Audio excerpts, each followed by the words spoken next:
Assalamualaikum warahmatullahi wabarakatuh. Di video kali ini saya akan menjelaskan mengenai materi tentang apa itu ideologi politik. Jadi, ideologi politik merupakan suatu kumpulan ide dan prinsip yang dapat menjelaskan bagaimana kalangan masyarakat itu berfungsi dan bagaimana kalangan masyarakat itu memberikan ringkasan tatanan untuk masyarakat tertentu.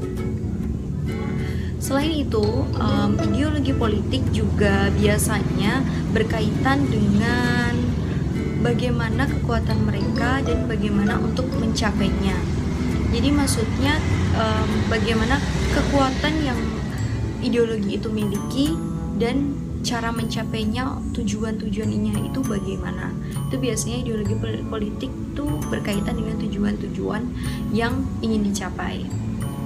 Kemudian selanjutnya saya akan memberikan sedikit penjelasan mengenai fungsi ideologi politik.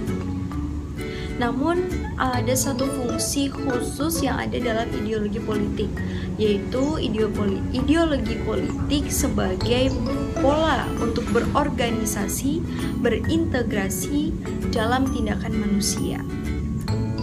Nah, hal ini itu terkait erat dengan fungsi ideologi sebagai bentuk identitas sosial, yang mana identitas sosial tersebut dapat ada kaitannya dengan kepribadian manusia.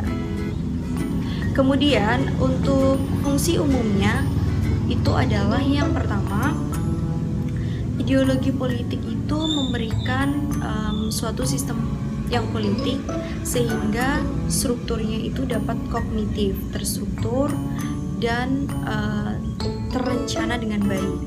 Yang kedua, ideologi politik juga sebagai salah satu alat untuk penyelesaian konflik atau masalah.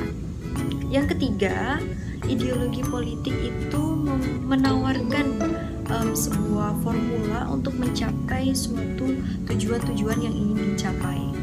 Yang keempat, ideologi politik juga memberikan pengenalan identifikasi diri kepada masyarakat. Kemudian yang terakhir, ideologi politik juga memberikan visi dan misi, tujuan, visi misi yang ingin dicapai di dalam kalangan masyarakat. Kemudian ada pula macam-macam dari ideologi politik seperti liberalisme, kapitalisme, dan sosialisme. Kalau liberalisme itu berasal dari kata liberal yang artinya itu bebas. Jadi di dalam ideologi politik ini itu seperti mengandung kebebasan, seperti kebebasan individu, kebebasan dalam berpendapat gitu. Jadi dalam liberalisme itu adanya kebebasan. Yang kedua, kapitalisme. Kapitalisme itu berasal dari kata modal. Jadi itu seperti kekuasaan ada di tangan pemilik modal. Jadi di dalam kapitalisme ini kekuasaan berada dalam pemilik modal, istilahnya seperti itu. Kemudian yang ketiga itu adalah sosialisme. Pada intinya dalam ideologi ini tujuannya itu untuk mengubah masyarakat, mengubah suatu sistem yang pola yang ada di dalam masyarakat. Oke, demikian itu materi yang kedua yang dapat saya sampaikan. Terima kasih. Wassalamualaikum warahmatullahi wabarakatuh.